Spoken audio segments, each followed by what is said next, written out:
Edmonton in overtime.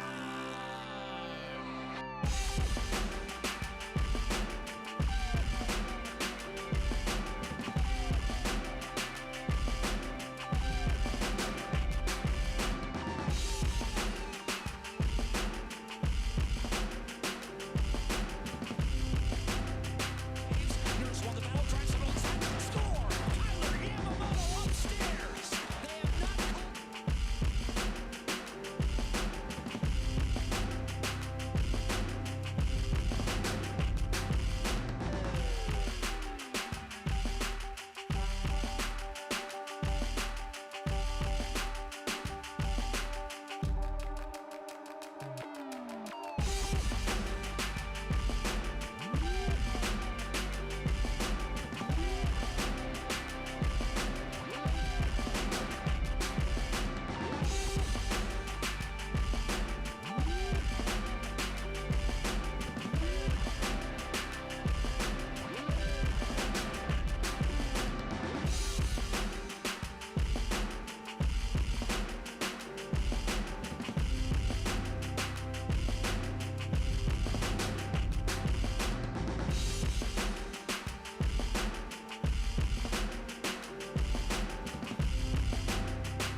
Following your first.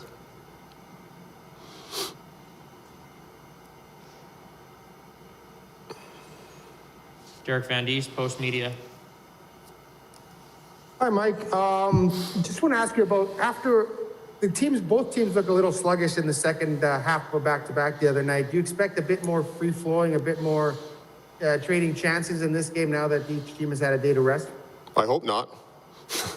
I hope we're not trading chances with a team like this, but obviously the schedule, it is what it is. Everyone's kind of in the midst of a lot of games in a short period of time, so obviously back-to-backs, there's maybe not as much energy, but I thought both teams kind of just, it was kind of a chess match more than anything, and whoever kind of made the most mistakes was probably going to lose that game. Unfortunately, we were on the right side of it and got a big win against a team that's playing really well right now, so I think obviously we both had a day of rest yesterday, and I think both teams will come with more energy, but I hope it's not a game of back and forth chances, that's for sure. At this point in the season, how much are you guys looking at the standings and looking at the opportunities and seeing how either the gap below you is closing or the opportunity above you is? Do you guys look at that a lot going into a game? I mean, it's hard not to. I think especially when you're playing the teams, so many times, especially in back-to-back situations, and sometimes 3 in a row, you're making up ground or losing ground, it seems like, very quickly. So I think you're always keeping tabs on where you're at, and how important every game is this year is wild. So I think it's kind of fun to be a part of, knowing that every game is so important. Every game, you can't take a night off, because you lose a couple, you're moving up and down the standings pretty quick. So I think it makes it fun. It makes it every game that much more important. Reed Wilkins, 630 Chad. Thanks, Sean. Hi, Mike. Just maybe a bit of a different angle here. I mean, the Jets have guys like Connor and Scheifele that can really fire the puck. Over the course of your career, can you give me a couple guys whose release you considered top of the line and gave you and other goalies fits along the way? Well, I mean, there's one guy out there that's pretty good. He just stands in one spot, and you know what's coming, and he's got a pretty good release. But playing with guys like Modano way back in the day, and Stamkos, the two guys you mentioned are are right in the same category as far as shots. You know, Austin Matthews, obviously, everyone knows what kind of shot he has, but I think there's numerous guys throughout the league now that can shoot the puck real well and, you know, can beat you in different spots in the ice if you're not ready for it. So I think it, as a goalie, it makes it challenging, but you have to be on top of your game and expect the unexpected.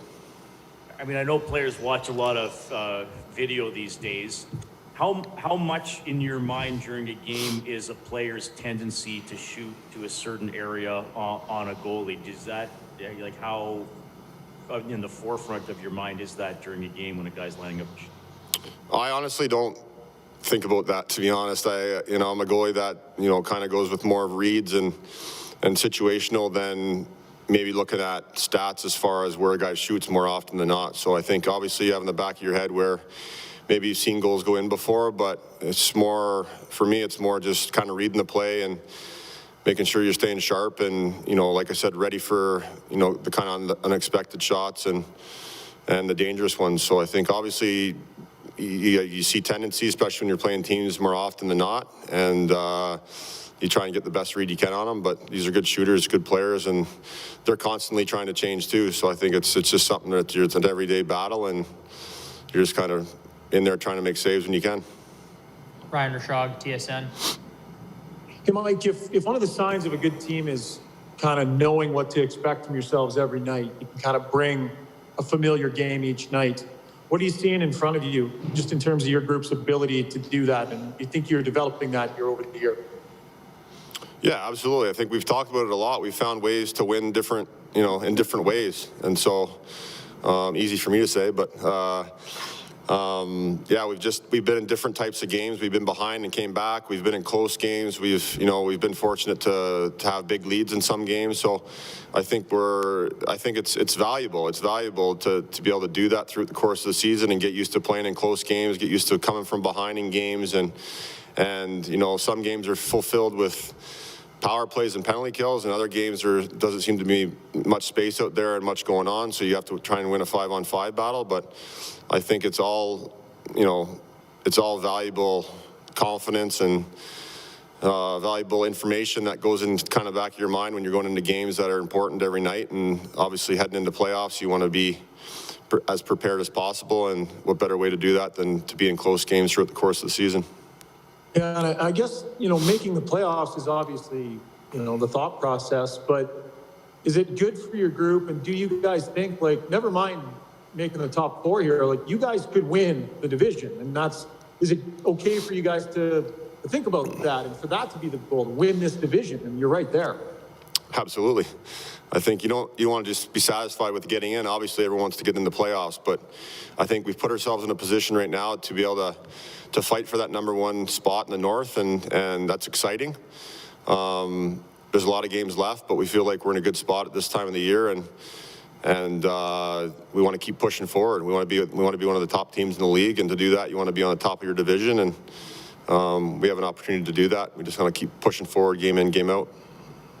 Jim Matheson, Post Media. Mike, you were in Dallas with Marty Turco. Were you always a puck handler when you were a junior, or did Marty teach you some of the tricks of the trade? I was, but not like Marty did it. So I think he definitely taught me a lot about handling the puck and different situations out there for sure. What did he teach you? I'm not going to give away my secrets. No, you know what? It was just more the confidence of getting back there and playing it. And I mean, I've probably repeated this story numerous times. I can remember one of my first games in Dallas that I came out of my net and made a mistake, and then there was a dump shortly after that I didn't go back out and retrieve that I probably could have. And the next TV timeout, I'll never forget it. I came to the bench and he's like, he looked at me, he's like, "What are you doing?" I'm like, "What do you mean?" He's like, why didn't you go get that dump? And I'm like, "Well, I didn't want to make another mistake." And he's like, "No." He's like, "You go back out there. You don't show the other team that you're rattled. You don't show your teammates that it bothered you." And so that's kind of stuck with me for the last 14 plus years, that, that stuff that's made me successful, you don't stop doing it because you make a mistake. So Marty was a big influence on my career, and especially the puck handling part of it and being a pro. And I was fortunate enough to be able to, spend some time with him, and learned from one of the best puck handlers ever. So it's obviously rubbed off on me in the right way. And from what I understand, you're a heck of a ball player as a kid. Did you ever think of maybe being a professional? I love ball. I played up till probably I was 17 years old, and I didn't play hardball. I played fastball, and the opportunity to go far in fastball was a lot less than hockey. So I think, looking back, would it have been fun to give her a try? Absolutely, but I think I made the right decision. Kelly Moore, CJOB. Hey, Mike, what would you attribute to the, there have been 21 overtime or shootout decisions in the North Division this year. You guys have only been involved in one of them. Is there anything you can put your finger on as to why you guys have been able to get it done in regulation or not force overtime, if you will? Yeah, I think I talked about this a couple days ago. I think it's something that works kind of both ways. We've been able to close out close games, which says a lot about our group and the dedication it takes to, to close out games in the third period when you're up a goal or two. And then on the opposite side, I think we've been in games where we've had chances to get points also and kind of maybe fizzled away. So I think, I don't know for whatever reason why it's been like that, but like I said, it works both ways. Fortunately, we've been on the winning side of most of those. And but as it gets closer to playoffs and every point counts, like you're in close games, you want to close those games out and not let teams get, that extra point. And I thought we've done a pretty good job of that so far this year. So is that systematic or maturity or maybe a combination of both then? That 17-0 record with the lead after two periods, that's got to be some kind of badge of honor in the room for you guys. Yeah, absolutely. I think that's something that our team's really bought into and taken pride in, and is protecting the lead when we get it. And obviously we know how important it is to have the lead and to play with the lead. And when you're confident in those situations, it means a world of difference. So I think our group's done an unbelievable job at closing games out. And it's a lot easier to hold on to a lead than it is to come from behind. So I think it's something that obviously has been talked about and guys recognize, and it's exciting to see that we're getting rewarded because of it. Thank you. This concludes Mike Smith's media availability.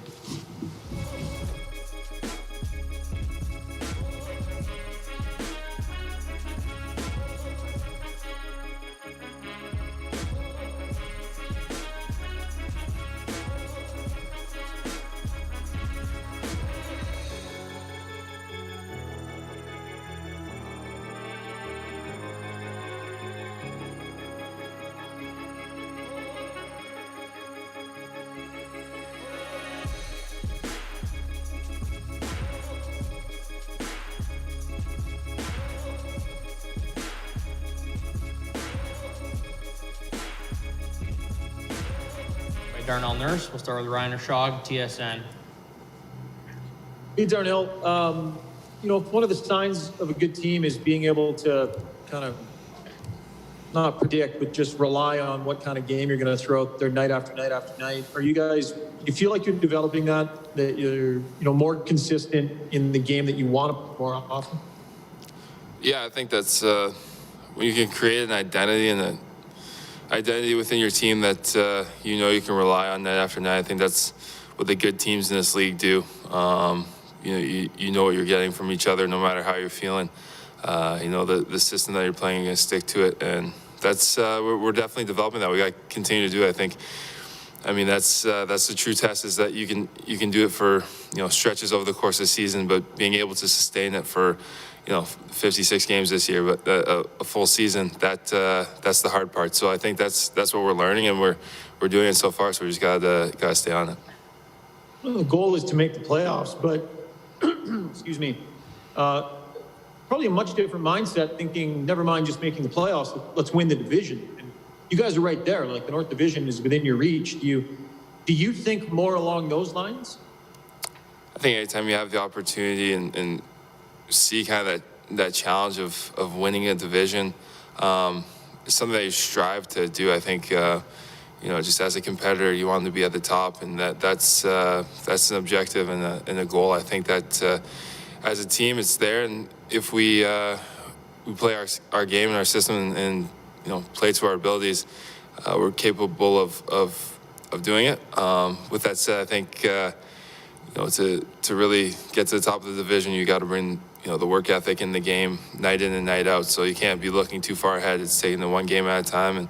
And we have a huge stretch coming up, but the game tonight's very important. Derek Van Diest, Post Media.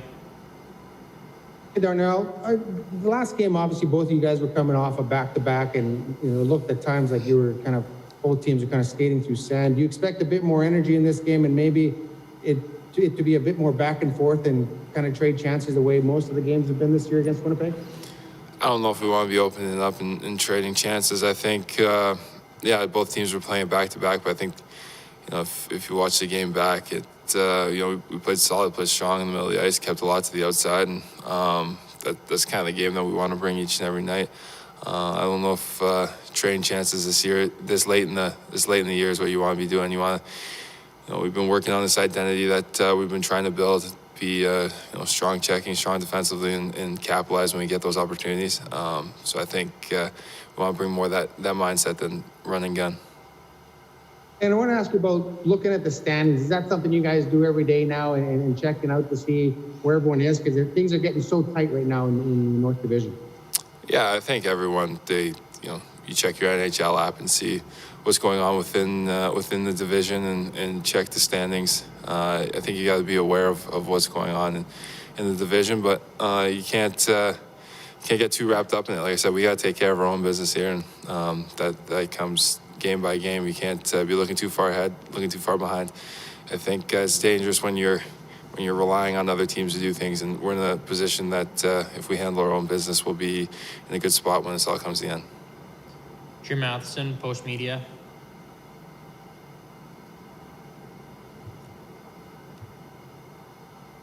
Go ahead, Jim. Darnell, we're an offensive defenseman along with other things in junior. Is this just the evolution of your game now that you're picking up a lot of points, or is it playing with Darnell with Tyson Barrie, has some of that rubbed off on you, his offensive ability? It's always been a part of my game. As you get more comfortable within the league, I think you dip a little more into it. I've been trying to develop and get more and more comfortable and just make the plays that I see, and I feel like this year I've been able to do it from the start. So, it's been great. And then playing with Tice, obviously Tice is, you see his offensive abilities and what he's able to do and create. So it's been fun to, read off him and kind of get a second sense of where he is on the ice and see some of the plays he makes. So yeah, I think, it's been great playing with Tice. And I think, the evolution of my game has been something I've been trying to work on for a long time, and things are starting to come together, and still a lot of work to do. And Winnipeg's offense, they have a lot of guys that like to shoot, especially a couple of guys on their, what you would call their second line with Ehlers and Connor. Is their offensive ability a little deeper than somebody from the outside would think? You play against Winnipeg. Toronto gets all the hype for all their offense, but Winnipeg has really good offensive players as well. Yeah, I think if you look at their roster and those top two lines could probably go up against anyone in the league with offensive ability. So yeah, they present a really good challenge because they are a team that can produce at a very high clip if you give them time and opportunity on the ice. So it's a good challenge, and they're obviously in the position that they're in our division and been playing well all season for a reason. And it's a tough task and one that it's exciting to get another crack at them tonight. Jack Michael, 630 Ched. All that said about, Winnipeg's offense, but I'm wondering, Darnell, and not just against Winnipeg, but in these close, low-scoring games, you talked about, learning to be comfortable in those. Is part of that learning that, if each team has two scoring chances or two or three real good ones, you have the confidence that with the players you have on your roster, they're the ones that are going to make the plays that make the difference? Yeah, I think if you keep it to a low event night, I think we have a lot of confidence in our group to capitalize on the opportunities that we have and that we get. So I think that's, we've said it here for a long time, like we have the offensive ability to play with anyone, and we want to check and take away chances against. And you know, if we play that way and commit to checking, commit to playing that hard game, I think our team knows that we're capable of playing with anyone. And then one of the things your teammates have said in recent weeks is they've noticed difference from last year to this year. When you don't have your A+ game, maybe like Thursday, there isn't as much of a drop-off as there used to be. In other words, even your average game is good enough to win on most nights. Have you noticed that? Yeah, for sure. I think there are nights in the season where you're not going to always feel great. And having the ability to kind of notice those nights and, you know, instead of trying to tiptoe around it, just, you know, facing it head on and know, you know, that's not that you're not feeling it that night, but, you know, what else can I bring? And our team has found a way to do that. And those are the good teams in the league. They can win on, you know, their B nights, and it doesn't always have to be their A nights. And for us, that's a part of our identity that we need to continue to grow. Thank you. This concludes Darnell Nurse's media availability.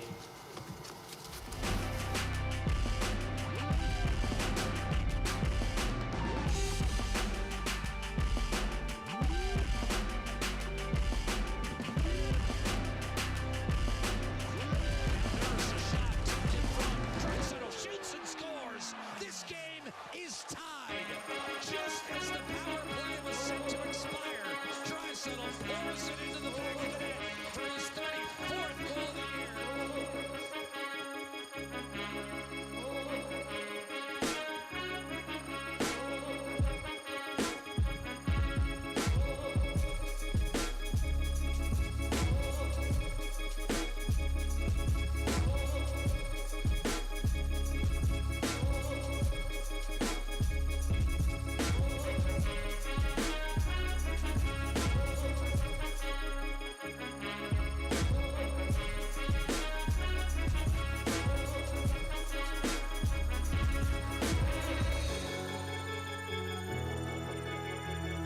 And function.